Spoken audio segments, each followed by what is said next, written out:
भारत बनाम Australia, team India का ऐलान होता है। पहले 2 टेस्ट मैचेस के लिए सरफराज खान का नाम नहीं आता है और सवाल शुरू होते हैं कि सरफराज खान का नाम क्यों नहीं टीम में आया। इससे पहले बांग्लादेश को लेकर के भी इंतजार था कि सरफराज खान के नाम का ऐलान इस टीम के साथ भी हो जाएगा और वो खिलाड़ी जो पिछले 2 सीजन से लगातार रनों का पहाड़ खड़ा कर रहा है, हर मैच की हर पारी को अगर आप देखें तो ऐसा लगता है एक अलग स्तर की पारी सामने निकल कर आई है। लेकिन उसके बावजूद भी जब उस खिलाड़ी का नाम नहीं आता है तो फिर लोग पूछते हैं कि क्या हुआ। जब लोग पूछते हैं कि क्या हुआ तो फिर जवाब 3 अलग अलग हिस्सों में बटा हुआ आता है। पहली चीज बताई जाती है स्ट्राइक रेट। राइटिंग मेरी अच्छी नहीं है, माफ कीजिएगा। स्ट्राइक रेट पहली चीज बताई जाती है। उसके बाद बोला जाता है जी फिटनेस। कमाल की बात है वैसे, अगर आप इंडियन टीम को भी देखें तो कितना याद आता है आपको कि इंडियन टीम का जो फिटनेस स्टैंडर्ड है, क्या वो बहुत सही है इस वक्त पे?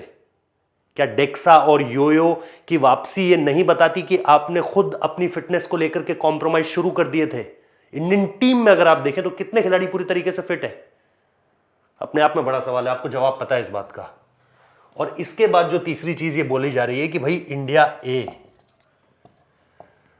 जरा अगर आप इतिहास में जाएंगे और देखेंगे कि इंडिया ए में जिन लड़कों ने अच्छा परफॉर्म किया या जिनका डोमेस्टिक में भी अच्छा परफॉर्मेंस आई, क्या जब वो टीम इंडिया के साथ थे आपने उन्हें मौका दिया?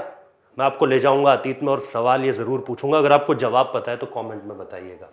स्ट्राइक रेट सबसे पहले देख लेते हैं। जिन 3 नामों का जिक्र है, सबसे नीचे अभी सरफराज को रखूंगा। ईशान किशन एक नाम है और स्काई दूसरा नाम है। अगर आप इनमें से देखें तो 38 का एवरेज है ईशान किशन का, फर्स्ट क्लास क्रिकेट की बात कर रहा हूं, और 68 का उसका स्ट्राइक रेट है। ये 68 पॉइंट समथिंग रहा होगा, आप इसे 69 मान सकते हैं। जो 69 अगर हम इसे कर दें तो आप इसे 69 मान लीजिए। उसके बाद हम आते हैं स्काई पे, जिनके नाम की चर्चा बहुत ज्यादा है। 44 का उनका एवरेज है और 63-64 का इनका स्ट्राइक रेट है। तो बढ़िया स्ट्राइक रेट है अगर आप उस हिसाब से देखें। हालांकि ऋषभ पंत जो जिस तरह की पेस लाते हैं रनों के लिहाज से, वो एक अलग चीज है, और उसके साथ साथ विकेट कीपिंग में जो कॉन्फिडेंस आता है। अब बारी आती है जी सरफराज की। भाई का एवरेज है 80 का, डबल हो जाती है चीजें, ऑलमोस्ट डबल है। और उसके बाद 69 पॉइंट समथिंग, 69 मतलब 70 या 69 का एवरेज स्ट्राइक रेट मान लीजिए। तो भाई इस रेस में जब आप देखते हैं, जब आप ये बोलते हैं कि भाई रन बनाने की गति, रन कौन किस गति से बना रहा है, तो फिर आप देखते हैं ये बाजी मार रहा है लड़का। तो फिर वो डिबेट या वो लोग जो ये कह रहे हैं कि भाई कहीं ना कहीं स्ट्राइक रेट पर मसला था, पहले तो एवरेज जरा देख लीजिए और उसके बाद ये स्ट्राइक रेट देख लीजिए। तो ये तो निराधार, झूठ, फालतू बातें। फिटनेस पर आइए।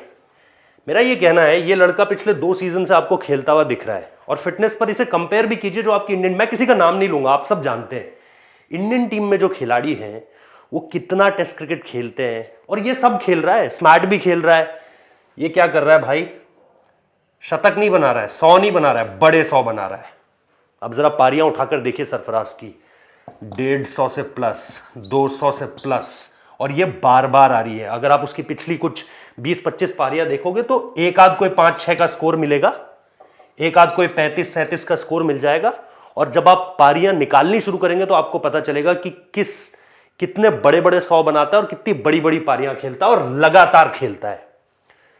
फिर अगर मैं आपको बताऊं, स्मैट में ये भाई कर रहा है 3 मैच में कीपिंग भी कर रहा है आपके लिए, ठीक है, कीपिंग भी कर रहा है। सोचिए, बैटिंग भी कर रहा है, कीपिंग भी कर रहा है, और उसके साथ साथ कोई क्रिकेट मिस भी नहीं कर रहा है और लगातार खेल रहा है। मैं सिर्फ वो क्रिकेट नहीं बात कर रहा हूं जो कवर होती है या जो डोमेस्टिक क्रिकेट में आप जिसको कैटेगराइज करते हैं। भाई इनके पापा जो है नौशाद साहब, वो इनको ले जाते हैं अलग अलग जगह पर क्रिकेट खिलाने, चाहे कहीं भी कोई भी किसी भी तरह की क्रिकेट हो रही हो। उनके लिए मैटर नहीं करता कि भाई कोई बहुत बड़ी क्रिकेट हो रही है जिसको लोग बहुत अच्छे तरीके से देख रहे हैं, जिसको कवरेज मिल रहा है, जिसको पेपर पर कवरेज मिल रहा है। भाई जहां से सरफराज के लिए कुछ भी चीज बेटर हो सकती है, मुशीर भी जाता है और सरफराज भी जाते हैं। तो ये बात भी अपने आप में निराधार हो जाती है कि सरफराज अनफिट है। और अगर अनफिट का पैमाना तो तब ना, आप यो करवा लो, आप डेक्सा करवा लो, जिसमें आपको फैट परसेंटेज पता चल जाता है डेक्सा के जरिए बॉडी में, वो करवा लो, और उसके बाद बताओ कि फिट है या नहीं है। लेकिन पहले से ये बातें बोल देना कि भाई अनफिट है या फिटनेस उस तरह की नहीं है, किस तरह की, सारे मैचेस तो खेल रहा है, 100 भी बना रहा है, क्रैम्प्स भी नहीं आते हैं, जिता भी रहा है, ठीक है, पिछले फाइनल में जो 100 आया, लेकिन सीजन तो देखो, मैन ऑफ द टूर्नामेंट निकल रहा है लड़का। बेसलेस बात। अब आती है ये बात भाई, इंडिया ए। अब आप जब इंडिया ए देखोगे तो फिर कहीं ना कहीं आपको ये पता चलेगा, चलिए मिटाता नहीं हूं, सारी की सारी चीजें आप लोग देख लीजिएगा भाई। एक लड़का था अभिमन्यु ईश्वरन, ये जो आपकी पिछला जब हम इंग्लैंड गए थे ना, तो इंग्लैंड वाले स्क्वाड में इसका नाम था। मयंक अग्रवाल को चोट लग जाती है, इसके रन है पूरे, अगर आप देख लो।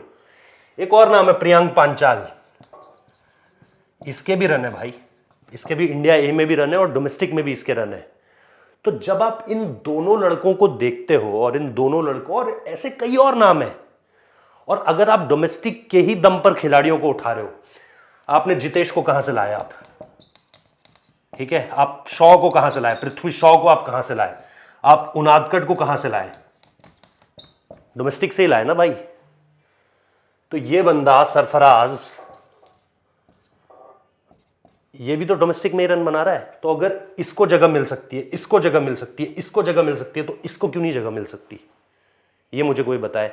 और इन्होंने तो, ये अभिमन्यु ईश्वरन ने तो इंडिया ए में भी रन बनाए थे। आपने केएल राहुल को बोल दिया कि तू ओपन कर ले, लेकिन ये जो लड़का रन बनाकर आ रहा था, इसको आपने मौका नहीं दिया, जबकि ये एज एन स्लॉटेड ओपनर गया था, ये भी रन बना रहा है, इसको तो आप नहीं लाते।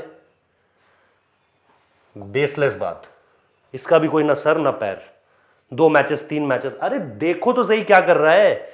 मतलब कि अगर आप उस लिहाज से देखोगे, एक मैं आपको आंकड़ा बताता हूं, पहले 37 मैच फर्स्ट क्लास में, कि किससे तुलना कर रहा हूं जान रहे हो, डॉन ब्रैडमैन से। पहले 37 मैचों में अगर आप देखोगे, और उस समय देखोगे 2530 रन 81 की एवरेज से, यह है आपका सरफराज खान।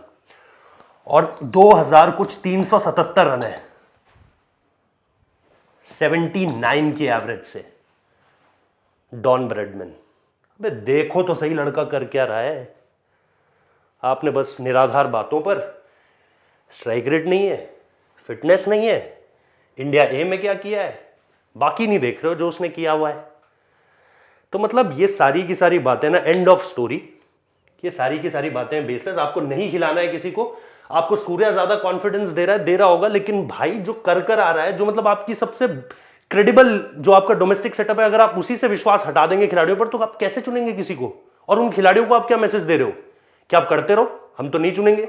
चेतन शर्मा कह रहे हैं मैंने बात की, वो खेलेगा इंडिया, कब खेलेगा, जब ये सारी की सारी चीजें खत्म हो जाएंगी, जब उसका 80 का एवरेज नहीं रहेगा, फिर आप बोलोगे एवरेज नहीं है। तो भाई साहब प्लीज ये बेतुकी चीजें कहना बंद कर दीजिए, उसको मौका दीजिए, वो आपको कर दिखाएगा। इस वीडियो में इतना ही, पसंद आया है तो शेयर कीजिए, ये पहुंचे जरा चेतन शर्मा साहब तक पहुंचे जरा। और मेरी दरख्वास्त है आपसे कि इस तरह के आर्गुमेंट्स मत दीजिए, लॉजिक दीजिए, तर्क दीजिए, और फिर अगर आपको किसी को नहीं खिलाना है और खिलाना है तो बात कीजिए। बहुत बहुत शुक्रिया। जय हिंद, जय भारत।